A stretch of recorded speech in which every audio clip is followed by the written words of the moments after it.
ഇന്ന് തിരക്കിട്ട് ഓഫീസിലേക്ക് ഇറങ്ങാൻ നേരത്ത് ഫാത്തിമ ചോദിച്ചു, ഉപ്പ എന്നെ ഒന്ന് കുളിപ്പിച്ചു തരാം, അവൾക്ക് സ്കൂൾ വെക്കേഷൻ ആണല്ലോ, എന്നെ ഒന്ന് കുളിപ്പിച്ചു തരും ഒന്നെന്ന് ചോദിച്ചു.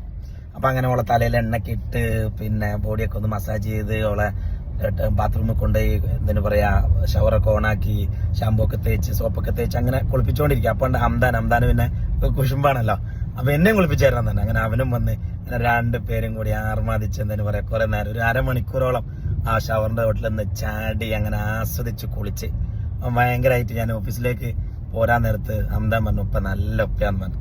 അപ്പൊ നമ്മള് ചിലപ്പോ പിന്നെ വളരെ ചെറുത് എന്ന് വരുന്ന കാര്യങ്ങളായിരിക്കും കുട്ടികളെ സംബന്ധിച്ചിടത്തോളം വലിയ കാര്യങ്ങൾ. അപ്പൊ നമ്മളെ ലോകത്തൊക്കെ നമ്മൾ ആരൊക്കെയോ ആണ്, വലുതൊക്കെ കമ്പനീന്റെ MD-മാരോ അല്ലെങ്കിൽ CEO-മാരോ വലിയ ആരൊക്കെയോ ആണ്. പക്ഷേ ആക്ച്വലി കുട്ടികൾക്ക് അവരുടെ ഒപ്പ നമ്മളാണ്, അവർക്ക് വേണ്ടത് ചെറിയ കാര്യങ്ങളാണ്. ഇതിന്റെ മുമ്പ് ഞാൻ ഫാത്തിമയെ പിന്നെ ഇത്രയും ഹാപ്പി ആയിട്ട് കണ്ടിട്ടുള്ളവർക്ക് അവളെന്നോട് ചോദിച്ചിരുന്നു, ഉപ്പ ഇന്ന് ഞാൻ ദുബായിലുള്ള സമയം എന്റെ സ്കൂളിലെ പിന്നെ പാട്ട് അല്ലെങ്കിൽ ഡാൻസ് ഉണ്ട് നാളെ, ഉപ്പ നാളെ കാണാൻ വരുമെന്ന് വെച്ചാൽ. അപ്പൊ അന്ന് ഞാൻ ദുബായിലുള്ള, എനിക്ക് വരാൻ പറ്റില്ല. പക്ഷെ പിന്നെ എനിക്ക് തോന്നി അത് ഓളുടെ ഒരു ആഗ്രഹമാണ്. പിന്നെ 2 ദിവസം കഴിഞ്ഞിട്ട് എനിക്ക് നാട്ടിൽ പോകേണ്ടി, നേരത്തെ ടിക്കറ്റ് ആക്കിയ പോകാലോ.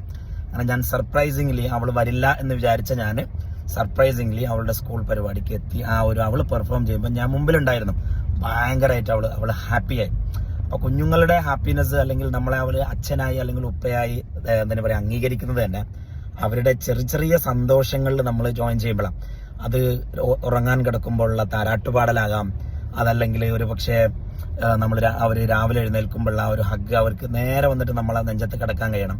അതല്ലെങ്കിൽ അവരുടെ ഈ മീറ്റിംഗ് ഉണ്ടാവും, പാരന്റ്സ് മീറ്റിങ്ങിന് പലപ്പോഴും ഉമ്മമാര് മാത്രമാണ് ഉപ്പമാര് പോകാറില്ല. പക്ഷെ നിങ്ങൾ ഉപ്പ എന്നുള്ള രീതിയിൽ ഒന്ന് പോയി നോക്കി പാരന്റ്സ് മീറ്റിങ്ങിന്, കുട്ടികൾക്ക് ഭയങ്കര റെസ്പെക്ട് ആയിരിക്കും. അങ്ങനെ അവരുടെ ചെറിയ കാര്യങ്ങൾ, സ്കൂളിലെ പ്രോഗ്രാംസ്, അതല്ലെങ്കിൽ അവരെ കുളിപ്പിച്ചു കൊടുക്കല്, അവരുടെ കളിപ്പാട്ടങ്ങൾ, അവരുടെ കൂടെ കളിക്കല്. ഹംദാൻ ഇടയ്ക്ക് പറയാം, ഫോണൊന്നും എടുത്ത് വെച്ചിട്ട് ഉപ്പ എന്റെ കൂടെ കളിക്കുമെന്ന് ചോദിക്കും. അപ്പൊ എങ്ങനെങ്ങാനും കളിച്ചാല് ഞങ്ങളിപ്പോ കഴിഞ്ഞ 2 ദിവസം മുമ്പ് ഇരുന്നിട്ട് എന്താ പറയാ പാമ്പും കോണിയോ അല്ലെങ്കിൽ ലുഡോ ഒക്കെ ഇങ്ങനെ കളിച്ചിരുന്നു അവരുടെ കൂടെ ഇരുന്നിട്ട്. അപ്പൊ അവർക്ക് ഭയങ്കര ഇഷ്ടമാണ്.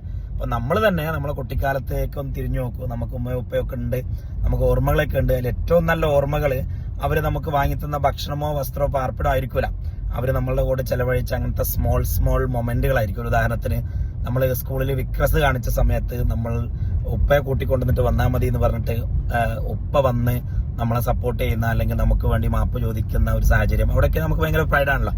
അപ്പൊ അങ്ങനെ ഇപ്പൊ എന്റെ ഓർമ്മ, എനിക്ക് വളരെ കുറച്ച് ഓർമ്മകൾ മാത്രമേ ഒരു ഫാദർ എന്നുള്ള രീതിയിൽ ഉള്ളൂ. അതിൽ തന്നെ ഒന്നുള്ളത്, ബാപ്പ പാലും കൊണ്ട് പുഴയുടെ അക്കരെ ഈ സൊസൈറ്റിയിൽ പാല് കൊടുക്കാൻ വേണ്ടി 2 കൈയിലും പാലിന്റെ ടിന്ന് പിടിച്ചിട്ട് പോകുമ്പോ എന്നെ തോളിലിരുത്തിയിട്ട് പുഴ ക്രോസ് ചെയ്യാറുണ്ട്. അപ്പൊ എനിക്കൊരു ആനപ്പുറത്തിരുന്ന് ഇങ്ങനെ എന്ന് പറഞ്ഞാൽ പോകുന്ന മാതിരി, ഞാനാണെങ്കിൽ ചെവിക്ക് നുള്ളുകയും ചെയ്യും, ചെവിക്ക് കടിക്കുകയും ചെയ്യും. അപ്പൊ അങ്ങനെ എന്നെ വെള്ളത്തിൽ തള്ളിയിട്ടിട്ടുണ്ട് ഉപ്പ ചെവിയിൽ കടിച്ചിട്ട്. അപ്പം വളരെ ചെറിയ കുട്ടിയായിരുന്ന സമയത്ത് 5-6 വയസ്സുള്ള സമയത്ത് ഉപ്പയുടെ തോളിൽ ഇരുന്ന് പോവുക, അതുപോലെ തന്നെ മീൻ പിടിക്കാൻ പോവുക, അങ്ങനെയുള്ള ചെറിയ ഓർമ്മകളാണ് ഇപ്പോഴും നമ്മൾ 40 വയസ്സ് കഴിഞ്ഞിട്ടും നമുക്ക് ഓർമ്മയുള്ളത്. അപ്പൊ ഒരു രക്ഷിതാവ് എന്നുള്ള രീതിയിൽ നമ്മൾ ബേസിക്കലി നമ്മൾ ഭക്ഷണവും വസ്ത്രവും പാർപ്പിടവും പൈസയും ജീൻസും അല്ലെങ്കിൽ സ്കൂളിങ്ങും കൊടുക്കുന്നത് കൊണ്ട് നമ്മൾ ആക്ച്വലി രക്ഷിതാവുന്നില്ല. കുട്ടികളുടെ മനസ്സിൽ നമ്മൾ ഡീപ്ലി എന്താ പറയുക എൻട്രൻസ്ഡ് ആവുന്നില്ല, അല്ലെങ്കിൽ അടയാളങ്ങൾ ബാക്കിയാക്കുന്നില്ല. ജീവിതകാലം മുഴുവൻ അവർക്ക് ഓർക്കാനുള്ള ഓർമ്മകൾ എന്ന് പറയുന്നത് ഇത്തരം ചെറിയ കുളിപ്പിക്കലും താരാട്ടുപാടലും സ്കൂളിലെ മീറ്റിംഗ് അറ്റൻഡ് ചെയ്യലും അതല്ലെങ്കിൽ സ്കൂളിലെ പ്രോഗ്രാമിന് അവർ കൂടെ പോകലും. അവര് ഇപ്പൊ ഏറ്റവും ചെറിയൊരു എക്സാമ്പിൾ പറഞ്ഞാൽ, ഇപ്പം റിസൾട്ട് വന്നല്ലോ. ഈ റിസൾട്ട് വന്നപ്പോ കുട്ടികൾ സ്കൂളിൽ ഞാൻ ജയിച്ചു, എനിക്ക് എല്ലാ വിഷയത്തിലും A+ ഉണ്ട് എന്ന് പറയാൻ, ആ ഒരു പേപ്പർ നോക്കാൻ, എനിക്ക് എല്ലാ വിഷയത്തിലും A+ ഉണ്ട് എന്ന് പറഞ്ഞ് പേപ്പർ നോക്കിയിട്ട് നീ മിടുക്കിയാണ് എന്ന് പറയാൻ ഉപ്പ അവൈലബിൾ ഉണ്ടാവും. ഇതൊരു ചെറിയ കാര്യമാണ് നമുക്ക്. പക്ഷെ കുട്ടികളെ സംബന്ധിച്ചിടത്തോളം അവര് പിന്നെ എന്തിനാ പഠിക്കണേ, അവര് പിന്നെ എന്തിനാ A+ കൊണ്ടുവരണേ? വീട്ടില് അത് ആ പേപ്പർ നോക്കിയിട്ട് നീ മിടുക്കിയാണെന്ന് പറയാനൊരു ഉപ്പ ഇല്ലെങ്കിൽ പിന്നെ അവരെന്തിനാ പഠിക്കണേ? അപ്പൊ ചുരുക്കി പറഞ്ഞാൽ ജീവിതത്തിന്റെ വലിയ സന്തോഷങ്ങള് ഒരു പാരന്റ് എന്നുള്ള രീതിയിൽ ചെറിയ കാര്യങ്ങളിലാണ് എന്നുള്ള തിരിച്ചറിവായിരിക്കണം ഒരു നല്ല പാരന്റിലേക്കുള്ള നമ്മുടെ യാത്രയുടെ തുടക്കം. മറ്റാവശ്യമായി വീണ്ടും വരാം. നന്ദി, നമസ്കാരം.